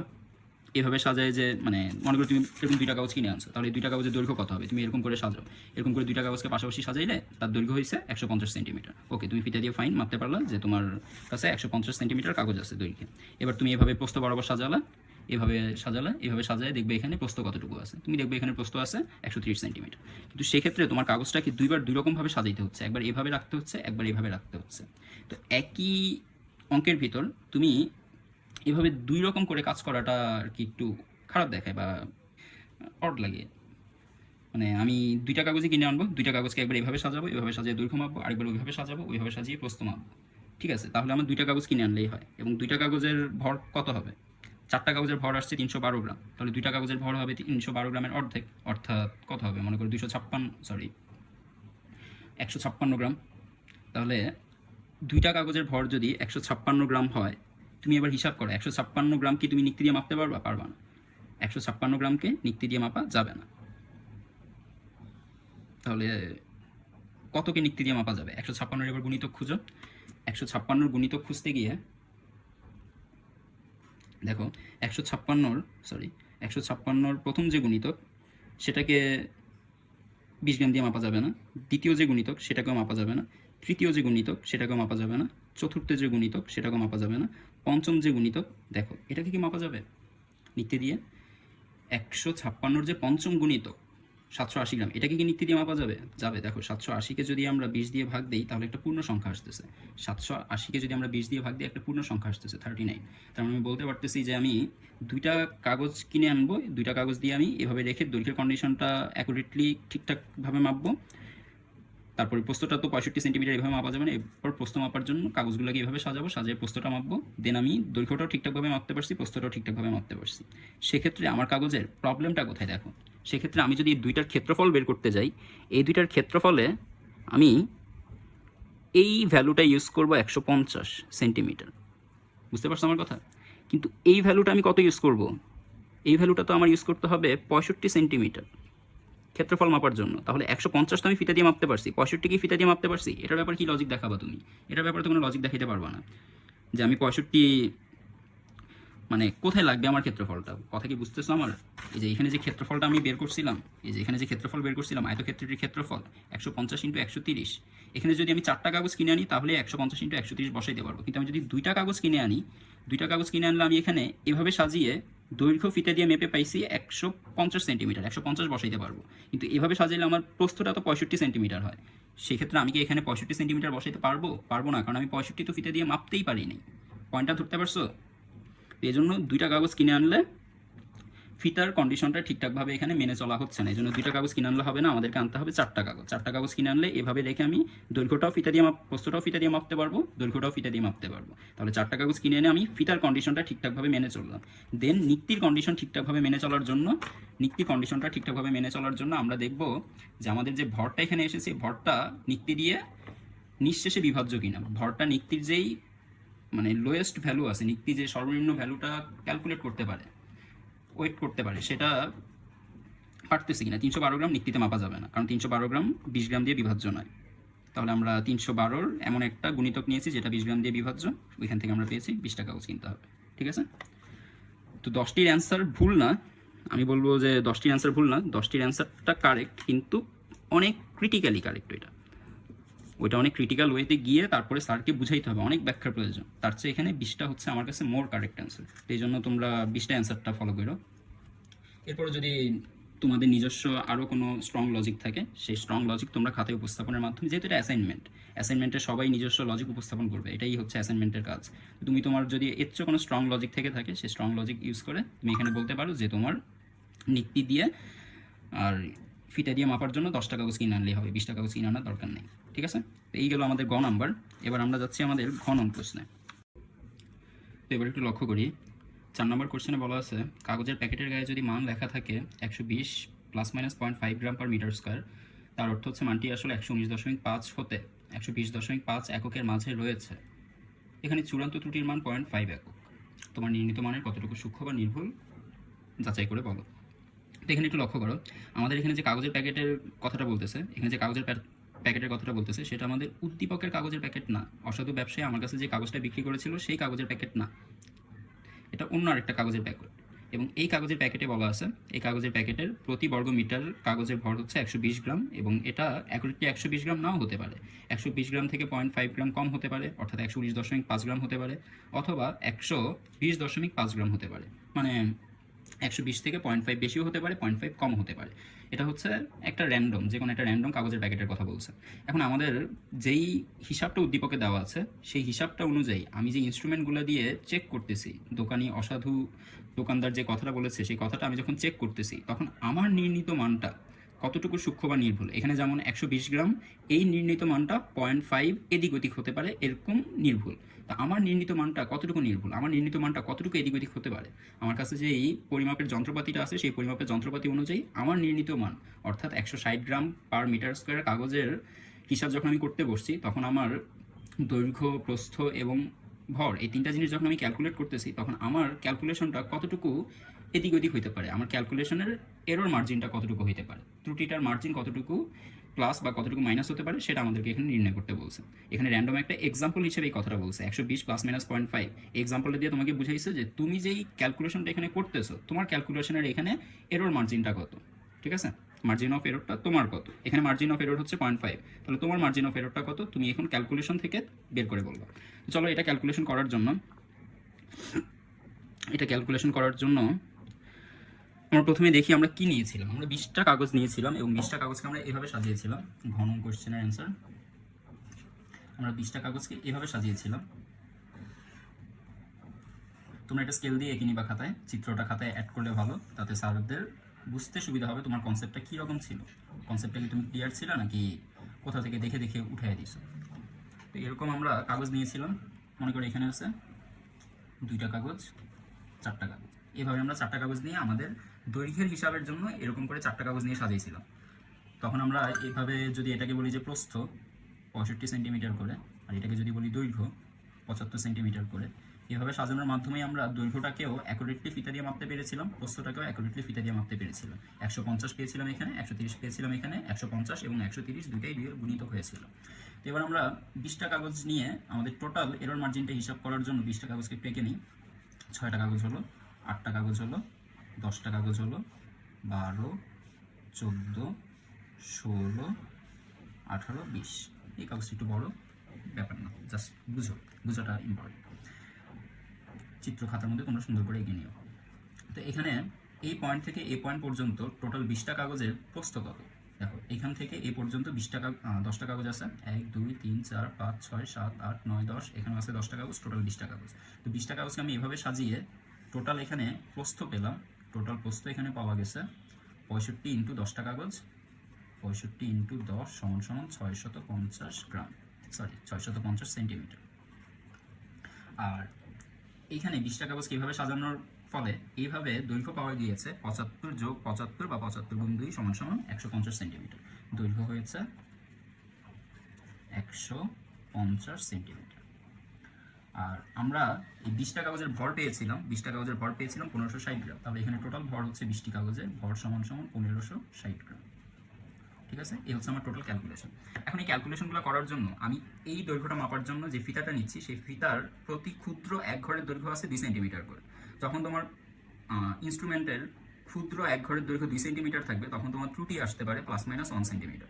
অর্থাৎ তুমি 2 সেন্টিমিটার কোনো ফিতা দিয়ে কোনো কিছু মাপতে গেলে তোমার ত্রুটি, মানে মনে করো 2 সেন্টিমিটার ফিতা দিয়ে তুমি 2 সেন্টিমিটার ফিতা দিয়ে 6 সেন্টিমিটার কোনো একটা বস্তু মাপতে গেছো, তখন ওই 6 সেন্টিমিটারের বস্তুটা মাপার জন্য তোমার ত্রুটি হতে পারে। 6 সেন্টিমিটারের বস্তুটাকে তুমি হয় 7 সেন্টিমিটার পর্যন্ত মেপে ফেলতে পারো অথবা 5 সেন্টিমিটার পর্যন্ত মেপে ফেলতে পারো। অর্থাৎ 1 সেন্টিমিটার তোমার এদিক ওদিক হইতে পারে। অর্থাৎ তোমার 2 সেন্টিমিটারের মানে তোমার যদি ফিতার প্রতি ক্ষুদ্র এক ঘরের দৈর্ঘ্য 2 সেন্টিমিটার করে হয় তাহলে তোমার মার্জিন, মানে এরর মার্জিনটা এখানে হচ্ছে, বা মার্জিন অফ এরর হচ্ছে এখানে 1 সেন্টিমিটার করে। অর্থাৎ তোমার যে কোনো বস্তুর যেই লেন্থটা তুমি মেপেছো এই লেন্থ থেকে 1 সেন্টিমিটার বেশিও মেপে ফেলতে পারো, 1 সেন্টিমিটার কমও মেপে ফেলতে পারো। এই হচ্ছে আর কি পয়েন্ট। 1 সেন্টিমিটার কমও মাপতে পারো, 1 সেন্টিমিটার বেশিও মাপতে পারো, এই হচ্ছে পয়েন্ট। আবার দৈর্ঘ্য মাপার সময় দৈর্ঘ্যটা এখানে 150 সেন্টিমিটার আছে, এটাকে তুমি ভুলে 151 সেন্টিমিটার মেপে ফেলতে পারো, 149 সেন্টিমিটার মাপতে পারো। এই প্রস্থটাকে তুমি ভুলে 651 সেন্টিমিটার মাপতে পারো, 649 সেন্টিমিটার মাপতে পারো। ভরের বেলা কি বলবো, ভরের যেহেতু 20 গ্রাম করে করে মাপা যাবে, তাই ভরের বেলায় আমি ত্রুটি হতে পারে। মনে করো এটা হচ্ছে আমার মনে করো নিক্তি, তো এই নিক্তির উপর আমি যদি এই বস্তুটা বসাই, এই বস্তুটার ভর মনে করো 30 গ্রাম, তখন এখানে নিক্তি কিন্তু 30 গ্রাম দেখাইতে পারবে না, নিক্তি দেখাবে 20 গ্রাম। এবং নিক্তি 20 গ্রামের পরে বাকি যে 10 গ্রাম, এই 10 গ্রাম আর ক্যালকুলেট করতে পারতেছে না, কারণ নিক্তি 10 গ্রাম করে ক্যালকুলেট করতে পারে না, নিক্তি 20 গ্রাম করে ক্যালকুলেট করতে পারে। তাহলে আমি যখন এই মার্কারটা এখানে বসাবো 30 গ্রাম ভরের ধরে নিলাম, যেটার ভর হচ্ছে 30 গ্রাম ভরের মার্কারটা যখন এখানে বসাবো তখন আমার নিক্তি এখানে শো করবে এটার ভর হচ্ছে 20 গ্রাম, তাহলে এখানে ত্রুটি দেখাইলো তখন সে 10 গ্রামের মতো। ঠিক আছে, বুঝতে পারছি? তাহলে ভরের বেলায় আমার ত্রুটি হতে পারে +10 অথবা -10। ওকে, তাহলে আমরা এখানে ত্রুটির জন্য বলতে পারি ভরের ত্রুটি হবে, এটা হচ্ছে ত্রুটির সূত্র, ত্রুটি সমান সর্বনিম্ন পরিমাপকৃত মান ডিভাইডেড বাই 2, সর্বনিম্ন পরিমাপকৃত মান ডিভাইডেড বাই 2। পরিমাপকৃত মানও বলতে পারো, মাপও বলতে পারো, সমস্যা নেই, ডিভাইডেড বাই 2। তাহলে এখানে ভরের জন্য পরিমাপকৃত সর্বনিম্ন মান ছিল 20 গ্রাম, 20 গ্রাম ডিভাইডেড বাই 2 সমান আমরা পেয়ে গেলাম ±10 গ্রাম। অর্থাৎ ভরের সর্বোচ্চ মান আমি পরিমাপ করে পেতে পারি। ভরের সম্ভাব্য সর্বোচ্চ মান কতগুলো কাগজের বলো তো? 20টি কাগজের। বা 20টি পৃষ্ঠার বা 20টি পাতার 20টি পৃষ্ঠার ভরের সম্ভাব্য সর্বনিম্ন মান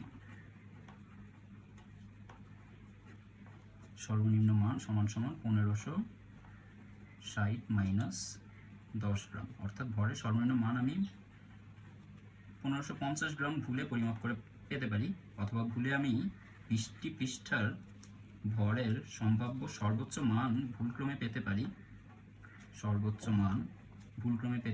1560 প্লাস 10 গ্রাম সমান সমান আসবে 1570 গ্রাম। ঠিক আছে। সেম ভাবে আমি যদি আমার দৈর্ঘ্য প্রস্থের যে ত্রুটিটা ছিল, এই ত্রুটিটা যদি আমি ক্যালকুলেশন করি, দৈর্ঘ্য প্রস্থের ত্রুটি ক্যালকুলেশন করার সময় ফিতার ত্রুটিটাকে একটু দেখে নিই। ফিতার ত্রুটি কত হবে? ফিতার ত্রুটি হবে প্লাস মাইনাস সর্বনিম্ন পরিমাপকৃত মান হচ্ছে ফিতার জন্য 2 সেন্টিমিটার ডিভাইডেড বাই 2 সমান সমান আসবে প্লাস মাইনাস 1 সেন্টিমিটার। তাহলে এবার বলো তো, আমরা দৈর্ঘ্য মাপার সময় সর্বোচ্চ সর্বনিম্ন ত্রুটি কত পাবো? দৈর্ঘ্যের সম্ভাব্য সর্বনিম্ন ত্রুটি বা সর্বনিম্ন মান, দৈর্ঘ্যের সম্ভাব্য সর্বনিম্ন মান, এটা কত হবে? দৈর্ঘ্যের সম্ভাব্য সর্বনিম্ন মানের জন্য আমরা দেখেছি দৈর্ঘ্যের মান ছিল 150, তাহলে 150-এর থেকে আমরা 1 বিয়োগ করে দিব, তাই তো? তখন আমরা পাবো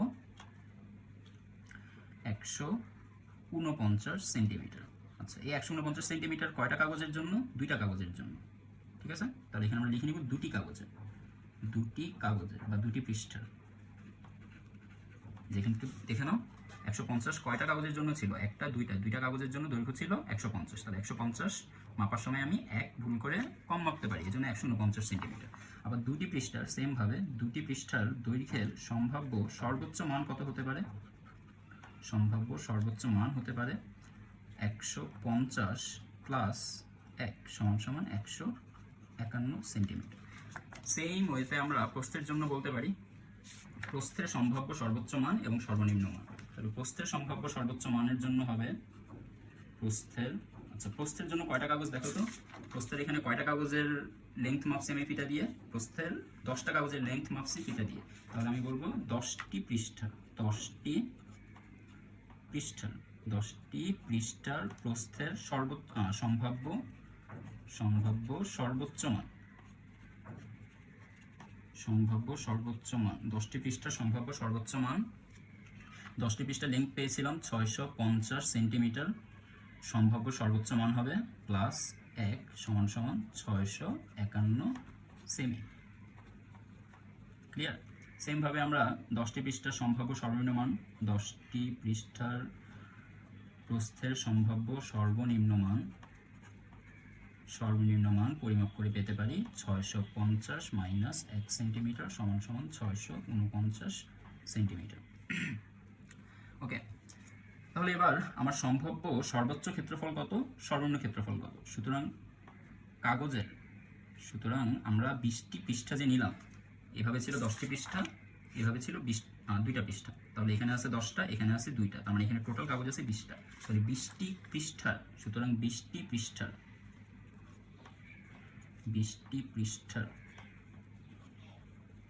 সম্ভাব্য ক্ষেত্রফল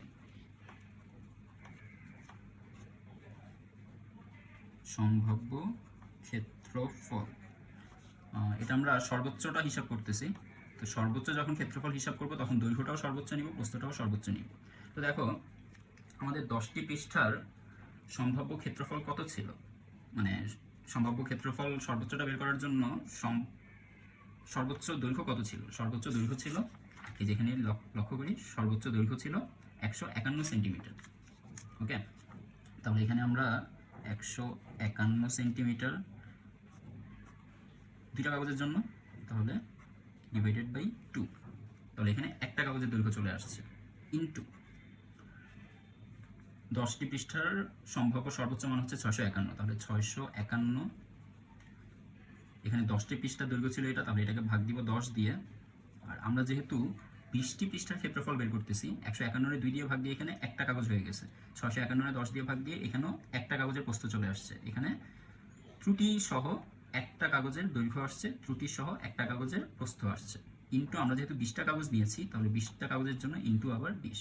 ঠিক আছে, একটু লক্ষ্য করো, 2 আর 10 এবং 20 এগুলো কাটাকাটি চলে যাবে, তাহলে এখানে 151 সাথে 651 গুণ, কত পাচ্ছি আমরা তাহলে?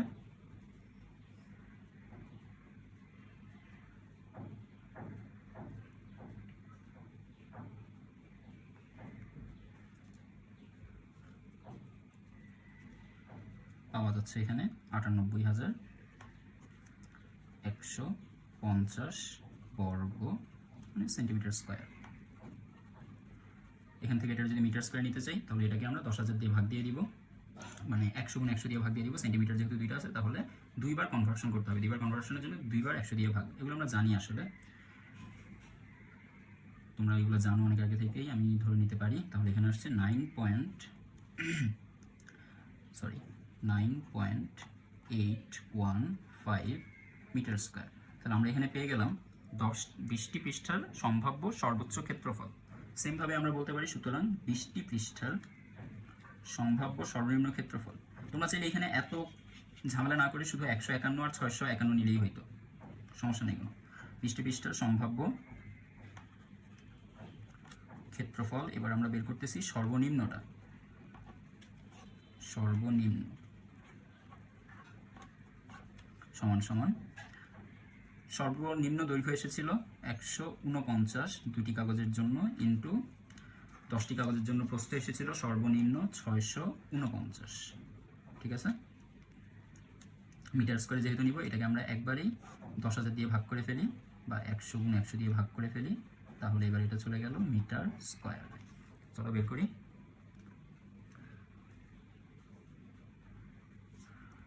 149 ইন্টু 649,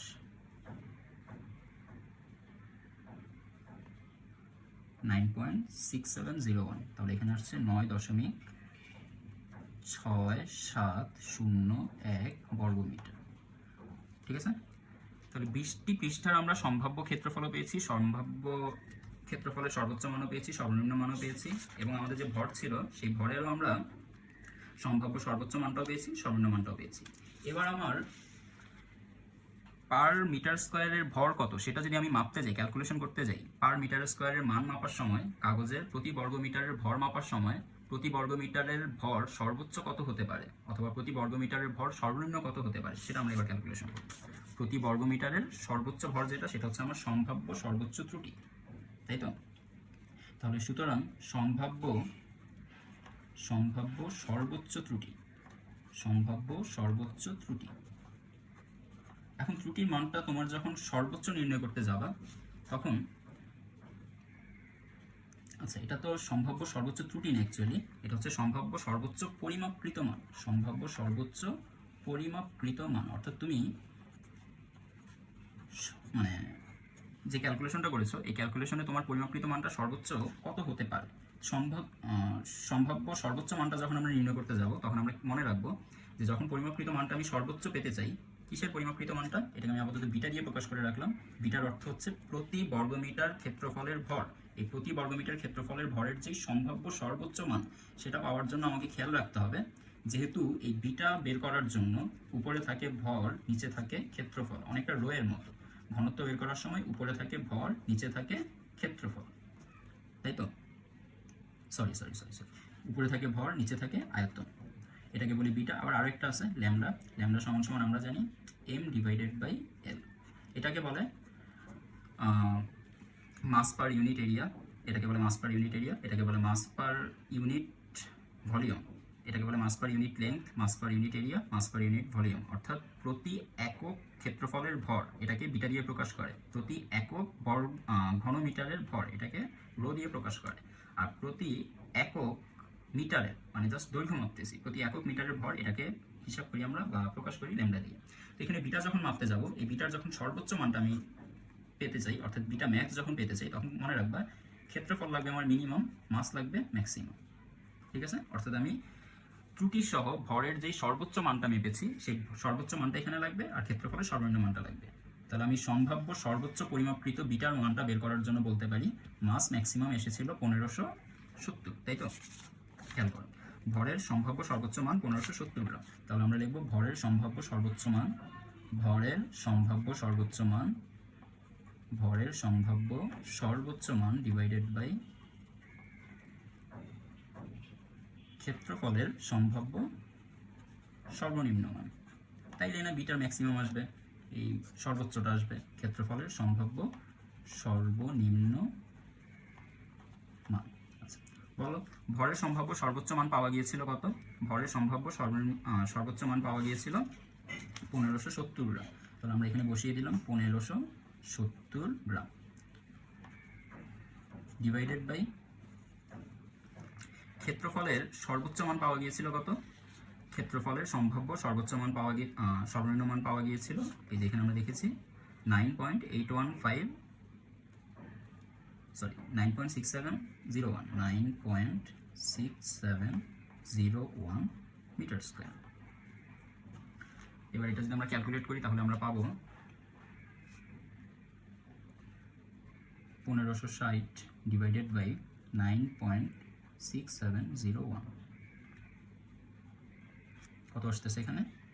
এখানে আসতেছে 161.322 গ্রাম পার মিটার স্কয়ার। ঠিক আছে, অর্থাৎ আমি ত্রুটি সহকারে এই কাগজের হিসাবটা সর্বোচ্চ মেপে পেতে পারি 161.322 গ্রাম প্রতি বর্গ মিটার, আর সম্ভাব্য আমি সর্বনিম্ন পরিমাপকৃত মান। সুতরাং কাগজের প্রতি একক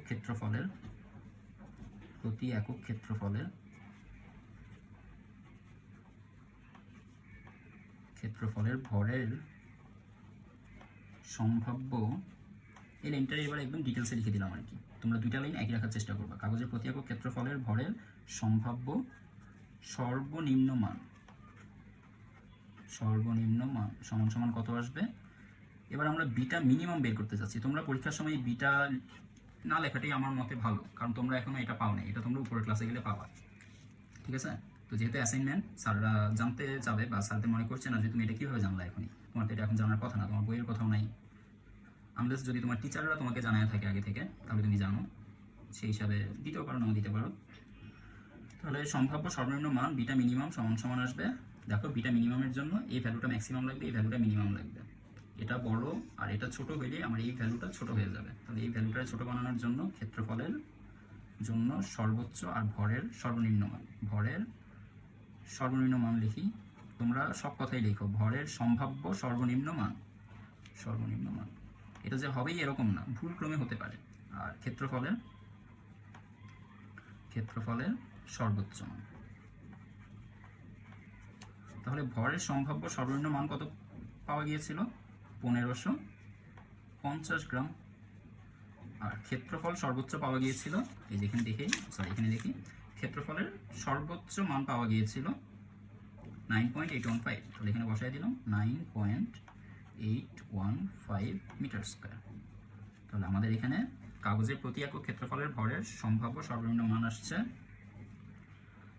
1550 ডিভাইডেড বাই 9.815, 1550 ডিভাইডেড বাই 9.815। তাহলে এখানে আসছে 157.9215, 3 ঘর পর্যন্ত নেই, 922 গ্রাম পার মিটার স্কয়ার। ওকে, তাহলে এখানে আমাদেরকে এখন দেখতে হবে যে আমার মার্জিন অফ এররটা কত, মানে এররের মার্জিনটা কত থেকে কত। তাহলে আমাদের ত্রুটির পরিমাণ, সুতরাং ত্রুটি সম্ভাব্য সর্বোচ্চ মান মাইনাস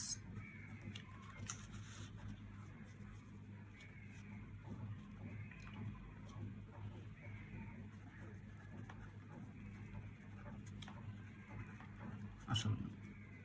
সর্বোচ্চ মান পাওয়া গিয়েছিল কত? 161.322 মাইনাস আসল মান ছিল 160, ইউনিট ছিল গ্রাম পার মিটার স্কোয়ার।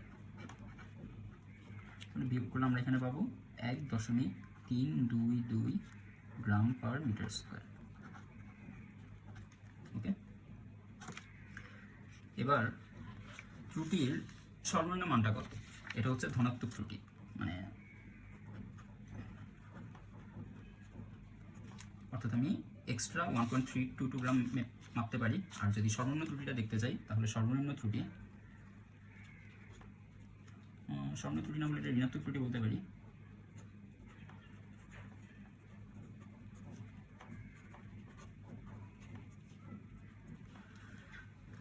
ঋণাত্মক ত্রুটি বোঝার জন্য আসল মান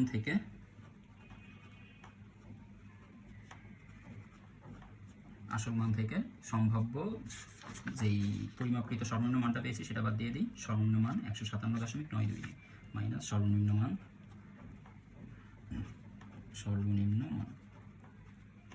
তাহলে আসল মান ছিল 160 মাইনাস 157.92। বিয়োগ করি আমরা 160 মাইনাস 157.92 কত আসছে এখানে? 2.078 মাইনাস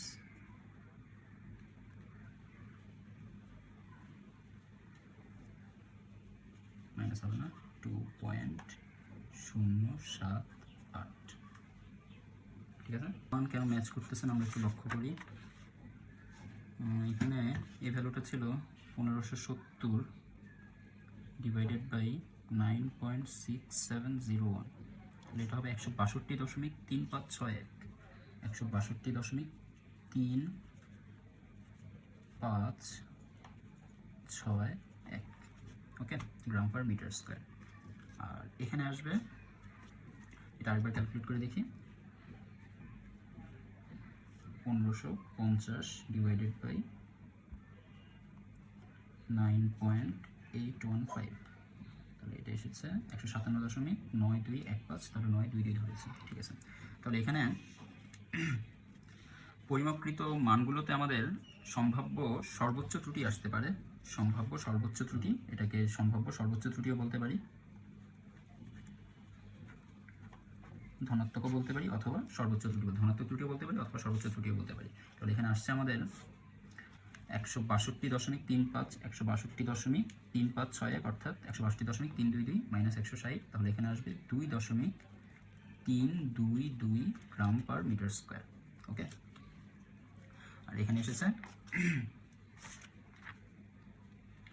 157.922, তাহলে আমরা যদি 160 থেকে মাইনাস করি, 160 মাইনাস 157.922, এখানে আসছে 2.078 আর 2.32।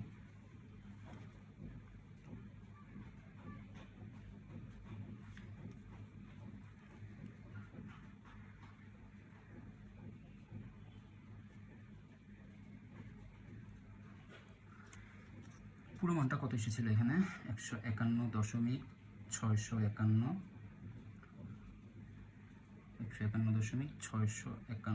98,301, 98,301।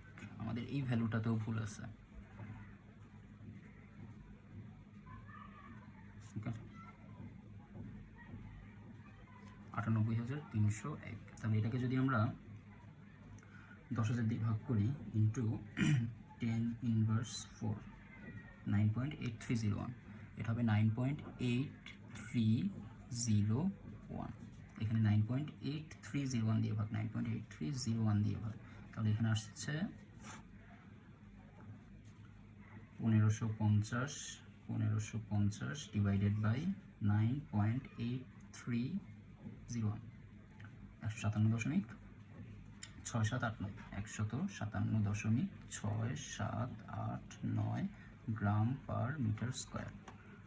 তাহলে সর্বোচ্চ ত্রুটি পাওয়া গেছে এত, ঋণাত্মক ত্রুটি বা সর্বনিম্ন ত্রুটি পাওয়া যাবে। এবার সর্বনিম্ন ত্রুটি 160 মাইনাস 157.6789, 0.678 বিয়োগ করে এবার 160 মাইনাস 157.6789 2.3210 2.3211 গ্রাম পার মিটার স্কয়ার।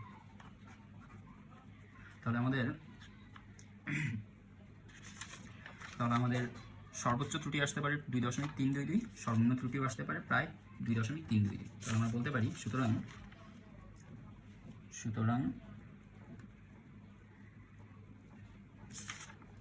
আচ্ছা, এটা ছিল আমাদের কাগজের প্রতি একক ক্ষেত্রফলের ভরের সম্ভাব্য পরিমাপকৃত সর্বনিম্ন মান। আমরা এটা পরিমাপ করে পেয়েছি, মানে পরিমাপ করে ভুলে এরকম পেতে পারি, পরিমাপকৃত সর্বনিম্ন মান।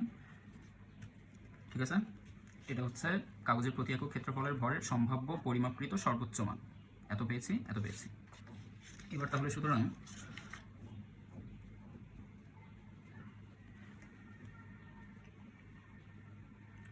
আমাদের ত্রুটি কত? এটা তো গেল আমাদের চূড়ান্ত ত্রুটি। সুতরাং চূড়ান্ত ত্রুটি সমান 2.3211 গ্রাম পার মিটার স্কয়ার। ঠিক আছে, এবার কাগজের এই চূড়ান্ত ত্রুটি থেকে আমরা যদি আপেক্ষিক ত্রুটি বের করতে চাই, সুতরাং কাগজের আপেক্ষিক ত্রুটি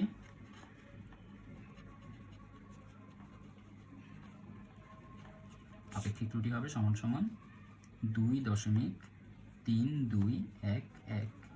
আপেক্ষিক ত্রুটি হচ্ছে চূড়ান্ত ত্রুটি ডিভাইডেড বাই পরিমাপকৃত মান, মানে অ্যাকচুয়াল যে পরিমাপকৃত মানটা আছে সেটা, সম্ভাব্য সর্বোচ্চ বা সর্বনিম্ন না, পরিমাপকৃত সঠিক মানটা, পরিমাপকৃত মান। তাহলে 160-এর মধ্যে আমরা পেয়েছি এরকম 2.3211 বা 322 ধরতে পারো। তাহলে আপেক্ষিক ত্রুটি হচ্ছে 2.3211 ডিভাইডেড বাই 160। এখানেও আছে গ্রাম পার মিটার স্কয়ার, এবং এখানেও আছে সেম গ্রাম পার মিটার স্কয়ার। তাহলে ইউনিট এখানে ক্যান্সেল, আসতেছে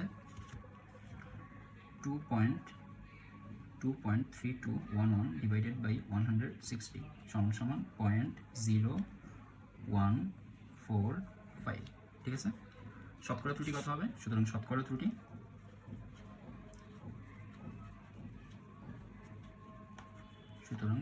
ত্রুটি পাওয়া যাচ্ছে 0.0145 ইন্টু 100%। গুণ করলে কত হবে বলো? গুণ করলে হবে 1.45%, তাই তো, ইন্টু 1.4506 আলাদা। তাহলে 1.45%-এর মতো তোমার পরিমাপে কি ছিল? আমরা এখানে কোশ্চেনটা আরেকবার একটু দেখে রাখি। আমাদের এখানে কোশ্চেনটা ছিল তোমার নির্ণীত মানের কতটুকু সূক্ষ্ম বা নির্ভুল। অতএব সুতরাং আমার নির্ণীত মানটি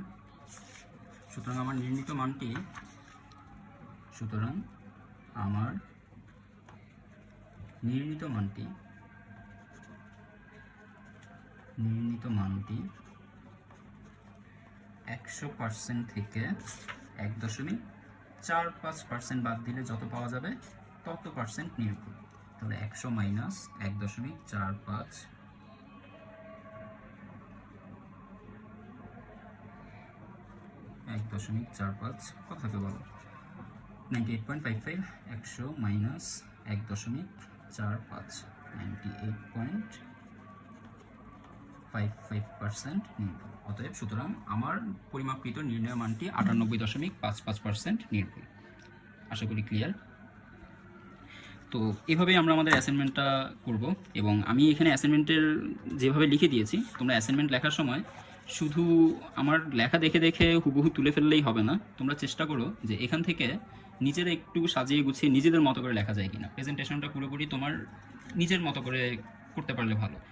প্রত্যেকের অ্যাসাইনমেন্টগুলোতে যদি প্রত্যেকের একটু করে নিজস্বতা থাকে,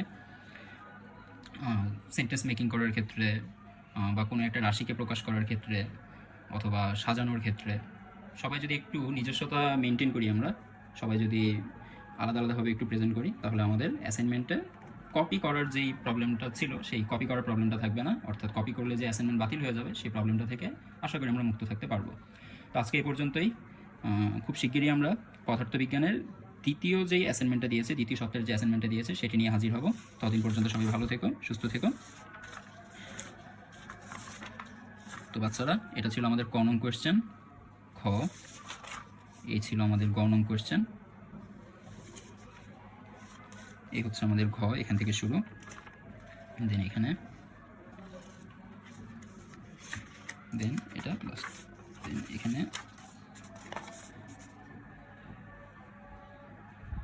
ওকে, দেন এই জায়গায়, ওকে, দেন এটা হচ্ছে ঘয়ের লাস্ট পেজ। আজকে এই পর্যন্তই, দেখা হবে নেক্সট ক্লাসে। ততদিন পর্যন্ত ভালো থেকো, সুস্থ থেকো, আল্লাহ হাফেজ।